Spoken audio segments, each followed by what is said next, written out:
Ela acontece com você até as 4 horas da tarde, claro, sempre visando informação, prestação de serviço em forma de bate-papo. É dessa maneira que eu gosto de levar a informação para você que nos acompanha. E agora a gente vai falar um pouco a respeito da doença de Parkinson. O que é, os sintomas e o tratamento. Isso porque na próxima segunda-feira, dia 11 de abril, é lembrado o Dia Mundial de Conscientização sobre a doença de Parkinson. E quem vai conversar conosco a respeito desse assunto é a médica neurologista Laura Moriyama, que atua como voluntária na Associação Campinas Parkinson. Laura, boa tarde, seja bem-vinda ao Acontece. Boa tarde, Mariana. Obrigada pela oportunidade de estar aqui falando com vocês sobre Parkinson. Muito importante a gente abordar esse assunto e já de pronto eu vou com uma dúvida de uma pessoa leiga, tá? Mas assim como tantos outros que ouviram durante muitos anos a expressão mal de Parkinson. Quando fui fazer pesquisas, eu vi que agora a maior parte das buscas que eu faço na internet me direcionam a um outro nome, a doença de Parkinson. Isso mudou? Antes falava-se muito sobre mal de Parkinson, né? E agora é exemplificado como doença de Parkinson mesmo, né, Laura? Exatamente. Esse é um tópico que você abriu e é um dos temas que a gente está levantando, né, no mês da conscientização do Parkinson. Existe ainda muito preconceito sobre Parkinson e a palavra mal, ela já tem uma conotação negativa. Então, além de você ter uma condição clínica, né, causada por alteração dos seus neurônios, você ainda por cima tem essa palavra mal atrelada à sua condição. Então, a preferência atualmente é para falar doença de Parkinson ou Parkinson, né? O que você tem? Muita gente fala Parkinson. Muitos americanos começaram até a tirar o doença, né, deixar só o Parkinson. É uma condição, causa várias, né, alterações no sistema nervoso. E às vezes até a palavra doença assusta um pouco. Então acho que atualmente usamos doença, no futuro talvez a gente só use Parkinson mesmo. Mas foi muito bom que você trouxe esse tema. É bom a gente mudar, né? Inclusive acompanhar e por conta desse apontamento que a senhora mesmo fez, né? Que já remete a algo ruim, né? Mal de Parkinson. Aliás, Neto, vou pedir até para o nosso sonoplasta tirar o doença de Parkinson e já vamos renovar, viu, doutora? Vamos já direto com Parkinson aqui, para a gente seguir aqui com essa conversa, com esse bate-papo, com informação. E outra dúvida que eu tenho com relação ao Parkinson, ele tem uma certa idade da vida em que esses sintomas, eles podem aparecer ou independentemente da idade, doutora? Olha que pergunta boa mesmo, não é nada leiga essa pergunta. A gente sabe que o Parkinson está muito relacionado à idade. A gente começa a ver mais Parkinson na população em geral acima dos 60 anos, mas há muitas pessoas que têm uma tendência genética ou até algum tipo de exposição ambiental, ele pode acontecer antes. Então a gente tem o Parkinson de início precoce, que é quando ele acontece antes dos 45 anos, e o Parkinson dito normal, depois dos 45 anos, mas geralmente ele ocorre realmente depois dos 60. Então, é muito relacionado com a idade e chega a afetar até 2% das pessoas que têm acima de 60 anos, ou seja, né, a gente pensa, puxa, na minha classe de colegial tinha 30 pessoas, então, né, tem ali uns 60 pais, tem mais os tios, assim, a gente sempre vai conhecer alguém que que tem Parkinson, é muito mais comum do que a gente pensa, mas exatamente pelo preconceito, muitas pessoas optam por se proteger e não revelar, para que não sofram esse preconceito. É importante a gente falar sobre isso, sobre o preconceito, visto que o Parkinson, ele pode, muitas vezes, dependendo do avanço, ser visto a olhos nus, né, pelas pessoas. Queria que a senhora falasse um pouco com relação a isso, né? O que é, de fato, o Parkinson? Perfeito. O Parkinson é uma das doenças consideradas neurodegenerativas, né? O que é uma doença neurodegenerativa? Uma doença em que morrem neurônios, porque podem acontecer várias outras coisas com os neurônios, né? Por exemplo, na epilepsia eles disparam muito, mas não ocorre essa morte neuronal que a gente vê em Parkinson. Essa morte neuronal não acontece super rápido de um dia para o outro. Isso é um processo que demora muitos anos para acontecer, frequentemente muitos anos antes da pessoa notar qualquer sintoma. Hoje em dia a gente sabe que a doença de Parkinson, ela começa muito tempo antes do paciente ter os sinais mais evidentes, que são os sinais motores, ou seja, o jeito que eu vou me mover. Então eu posso ter tremores, eu posso ficar muito lentificado, fazer as coisas devagar, posso ter rigidez muscular e também posso apresentar alterações de marcha, começar a andar de uma maneira um pouco diferente, ou balançar um pouco menos o braço, dar um passo mais curto, até ter francamente dificuldades bem maiores para caminhar, como a gente vê nos estágios mais avançados da doença. Além dessas alterações, a gente tem outras alterações, as chamadas alterações não motoras. Então, elas afetam outras partes do cérebro e do sistema nervoso e, portanto, funções que não têm a ver com a mobilidade. Doutora, ouvindo a senhora falar aqui, a senhora deu vários exemplos do que seriam esses sintomas, até mesmo os primeiros sintomas. Mas aí eu penso que muitas vezes quem está acompanhando o programa pode pensar, nossa, eu estou com certa dificuldade, assim, assado, e já ficar um pouco assustado. Quando que esses sintomas ou essas mudanças, elas podem de fato chamar uma atenção para algo que precisa ser investigado? Perfeito. Olha que pergunta excelente. Também, novamente, nada leiga essa pergunta. É claro, se todo mundo que treme tivesse Parkinson, era bem mais do que 2%. Primeiro que o tremor ele é uma função natural do sistema nervoso. É normal a gente tremer quando a gente está com frio, porque isso nos aquece. É normal a gente tremer quando a gente está nervoso. A gente não gostaria de tremer, mas às vezes a maioria das pessoas treme um pouquinho, né? Aquele tremor do primeiro encontro, o tremor de falar para muitas pessoas, o tremor de você estar muito nervoso, muito alegre. Então, o tremor por si não caracteriza a doença de Parkinson. O que caracteriza mais a doença é quando você tem uma combinação de vários sintomas e eles estão progredindo. Então, essa lenta progressão ao longo dos anos acaba nos ajudando a fechar o diagnóstico.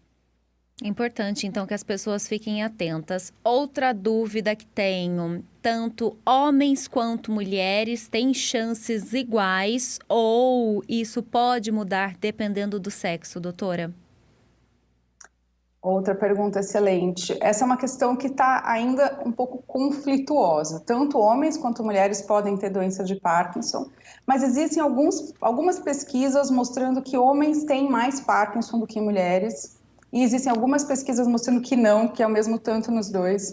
Existem algumas pesquisas mostrando que homens têm quadros mais graves do que mulheres. Aí outras pesquisas não, é igual. E ainda existem trabalhos mostrando que homem, quando tem a doença de Parkinson, procura mais o médico. E a mulher tende a ficar em casa e não procurar o médico. Acho que é aí que mora o perigo. Se tiver dúvida se tem Parkinson ou não, procurar assistência. Porque a gente sabe, né, a senhora mais do que eu, com certeza, que muitos dos homens fogem mais do consultório do que as mulheres, né? Elas têm esse hábito de se cuidar mais, de visitar com frequência, fazer o check-up mesmo anual. Agora, avançando com relação a isso, estava aqui pensando, né? O Parkinson, na verdade, ele faz com que a gente tenha danos nas células nervosas. E eu fiquei me perguntando assim, é possível impedir que isso aconteça ou não? É um fator que ele vai acontecer mesmo ao longo da vida desse humano? Ok, bom, eu acho que em termos de Parkinson, a notícia que não é boa, mas infelizmente é real, é que a gente não tem nenhum medicamento comprovadamente eficaz em prevenir a progressão do dano às células. Tem várias coisas que saem, às vezes sai num artigo pequeno, numa entrevista do YouTube, os pacientes me procuram, porque além de ser voluntária na Associação Campinas Parkinson, eu sou a coordenadora do setor de Parkinson, da neurologia da Unicamp.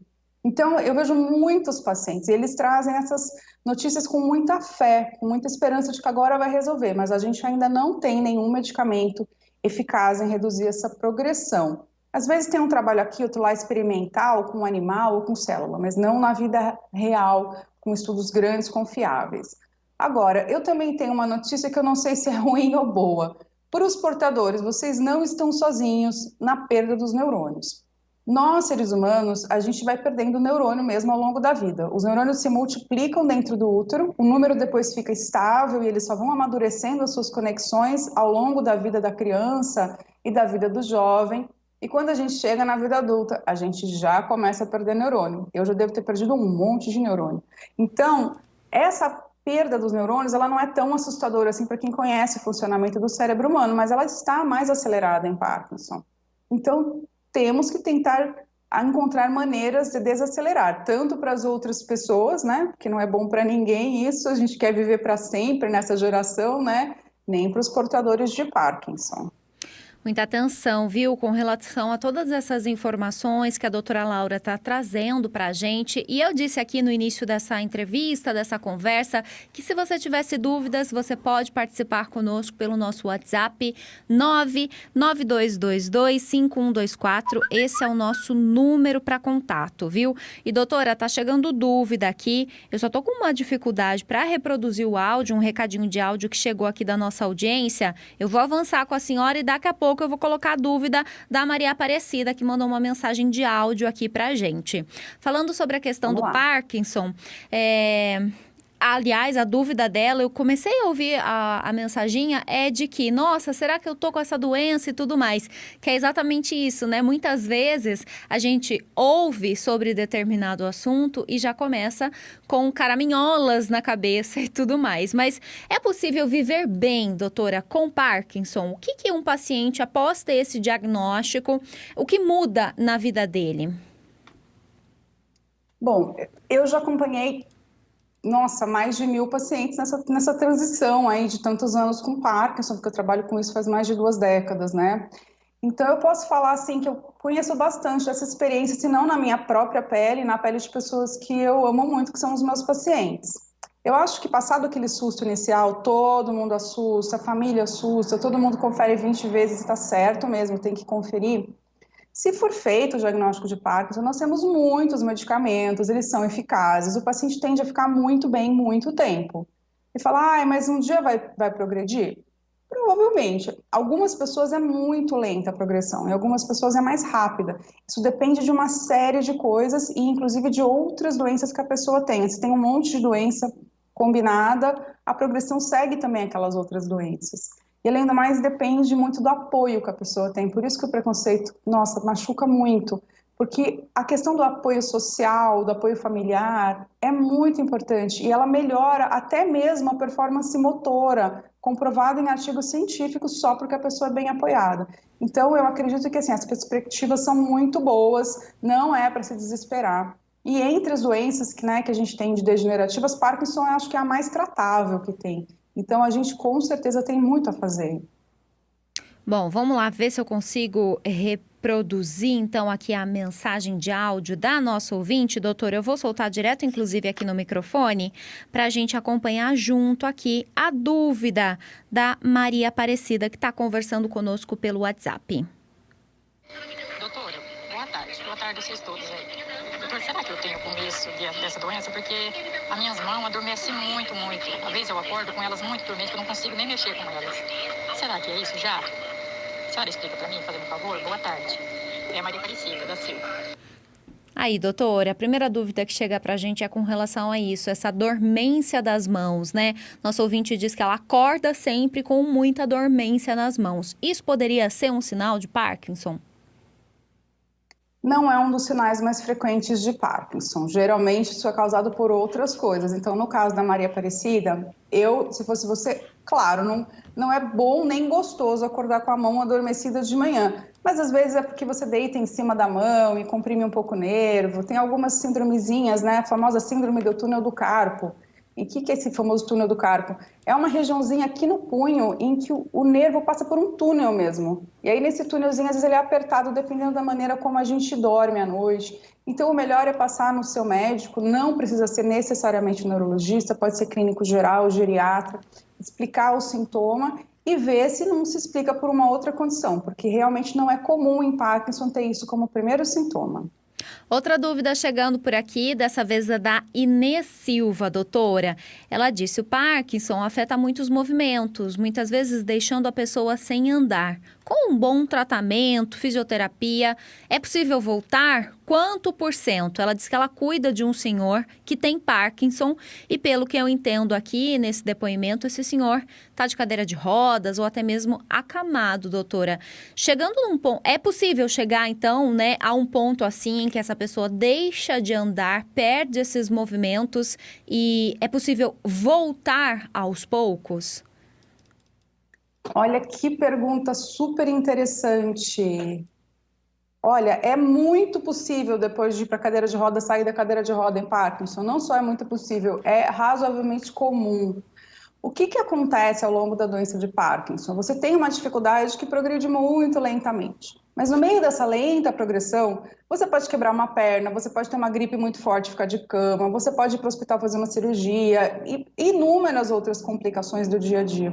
Você pode estar com a medicação ajustada errado, você pode estar com o efeito colateral da medicação e você pode não estar fazendo a reabilitação física adequada. Ela pergunta sobre fisioterapia. Olha, a fisioterapia é uma das coisas mais importantes. Eu acho que a atividade física em geral e a fisioterapia especializada em Parkinson. Mesmo que não tenha disponível ali uma fisio especializada em Parkinson, esta fisioterapeuta pode procurar colegas com mais experiência. Na Associação Campinas Parkinson mesmo, a gente tem voluntários que dão orientação para colegas que procuram. Então, não sei falar no caso específico desse senhor se o que ele tem é reversível ou irreversível. Claro que isso é somente num caso a caso. Mas inúmeros casos fazem essas flutuações, que pioram, melhoram, vão para a cadeira de rodas, saem. Então, não me surpreenderia se ele estivesse muito melhor depois de ajustes na medicação e uma reabilitação adequada. Tá aqui, olha, os depoimentos chegando da Inês, que estava acompanhando sua resposta, e ela diz que ele anda com dificuldades, com a ajuda, inclusive, de acompanhantes, mas que ele tem muito medo e faz fisioterapia. Tomara que ele consiga, né, avançar com relação a isso. Como a senhora disse, cada caso é um caso, mas ao que tudo indica aqui com esse relato, sim, ele vai conseguir melhorar. E tem uma questão do paciente também se esforçar bastante, né, doutora? Que nem ela falou assim, ele tem medo, mas muitas das vezes, quando o paciente se esforça, ele consegue romper essa barreira do medo, né? Olha, é uma outra coisa, a gente estando engajado na reabilitação, né, muda muito.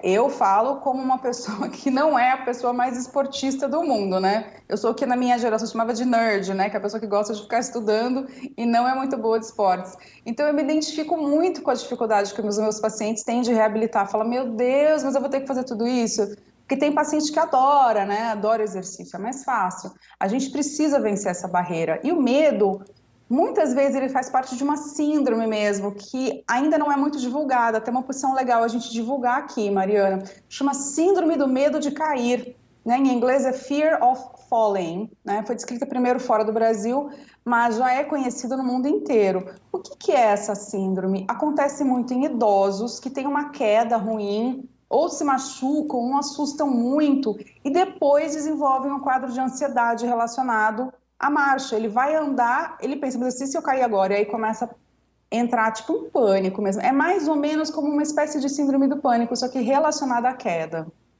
Fiquem atentos com relação a essas dicas, né? E acima de tudo que a gente tem que enfrentar esse medo. Doutora, tem outra dúvida chegando, mais um recado de áudio da nossa audiência. Vamos ouvir. E, Neto, não consegui soltar aqui o recadinho da nossa ouvinte. Deixa eu ver se dessa maneira eu consigo. Vamos lá.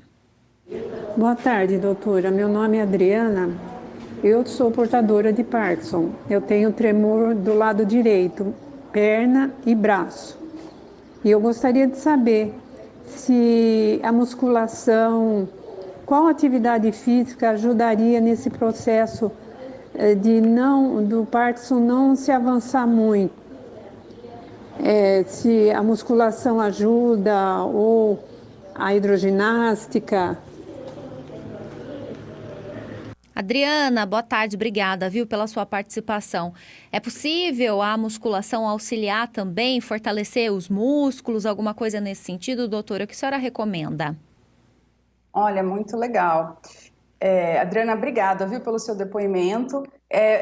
A musculação ela precisa ser feita com uma indicação específica para Parkinson. No Parkinson, a gente tem uma tendência a ficar com o cotovelo um pouquinho dobrado, o punho um pouquinho dobrado, o joelho um pouquinho. Então, a gente tem que alongar certos músculos. Eu falo para os pacientes da ACP, vamos lá, galera, tem que esticar tudo que dobra, né? Porque dobra o punho, dobra os dedos, dobra o cotovelo. Aí, com uma tendência, uma postura mais curvada para frente. Imagino que você não tenha isso, sua voz é muito fluida, né? Seu Parkinson deve ser o que nós chamamos de leve, não que seja leve para você. Mas a gente pode fazer musculação desde que faça com o balanço adequado de exercícios para os músculos corretos. Hidroginástica é muito bom, porque a hidroginástica é feita com uma água mais quentinha, que já dá um relaxamento e melhora a rigidez, né? Então, para Parkinson é muito bom, lembrando que ela não melhora a osteoporose, então precisa combinar com o exercício que tem um certo grau de impacto para melhorar a osteoporose. E caminhada ajuda muito, natação, dança, tem muitos trabalhos científicos com dança, tango, Tai Chi Chuan, tem trabalhos de altíssima qualidade com Tai Chi também. Então, eu falo qualquer exercício geralmente é bom. Alguns só não tem paper científico ainda, mas é bom, né? Mas no geral, exercício é importantíssimo. Doutora, a senhora até brincou da sua geração, que gostava de ficar mais quietinha e tudo mais. Uma dica para quem está acompanhando a gente, com sintomas, com o diagnóstico de Parkinson ou não. Exercício físico também é uma ferramenta ideal para a gente evitar alguns problemas do decorrer da vida, né? Com certeza. Eu mesmo tenho que me forçar a fazer. Eu falo, precisa, depois de uma certa idade não tem como fugir de exercício físico. Então, concordo 100%, Mariana.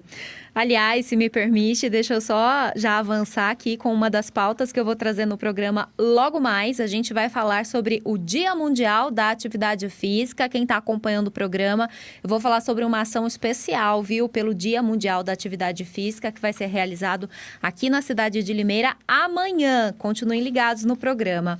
Doutora, para a gente encerrar aqui, o que a senhora acha mais importante de destacar, que eu deixei de perguntar nessa nossa conversa, acima de tudo, né, sobre conscientização com relação à questão do Parkinson e essa coisa do preconceito que muitas vezes ainda existe, né? Eu acho que muitas pessoas, elas têm, quem tem Parkinson às vezes tem medo de declarar e daí ser preterido no trabalho ou numa relação. Isso é um medo real e é óbvio, a pessoa está enfrentando um preconceito que não é imaginário, né? Ele existe. Então, muitas vezes é uma escolha difícil para a pessoa realmente se abrir, né? Mas eu acho que para quem não tem Parkinson, eu acho que é muito importante que a gente abra um diálogo, né? Às vezes a pessoa fica com medo de perguntar, fala, mas eu vou perguntar por que ele está tremendo? É invasivo, né? Então não necessariamente pergunta isso, mas vai lá, conversa com a pessoa de uma outra coisa, tem tanto assunto. E aí, em algum momento, se por acaso, né, o tremor ficar evidente ou a lentificação começar a atrapalhar, você pode eventualmente conversar, né, abrir esse diálogo e a pessoa talvez queira te falar, esteja precisando desabafar até. Com certeza. A doutora Laura Moriyama é médica neurologista, está conversando conosco e atua como voluntária na Associação Campinas Parkinson. Inclusive, o pessoal está aqui na nossa transmissão te agradecendo pela colaboração, doutora. E eu também agradeço pelo bate-papo, pelas orientações aqui aos nossos ouvintes. Eu gosto muito de fazer entrevistas assim, em que chegam perguntas e a gente consegue trocar essa bola com quem está nos acompanhando. É muito bom. Mais uma vez, muito obrigada, viu? Obrigada, Mariana. Um abraço grande. Grande abraço para você. São 2h42. É isso, pessoal. Gosto de informar, acima de tudo, com bate-papo, que contém essas informações e orientações, viu? Por isso que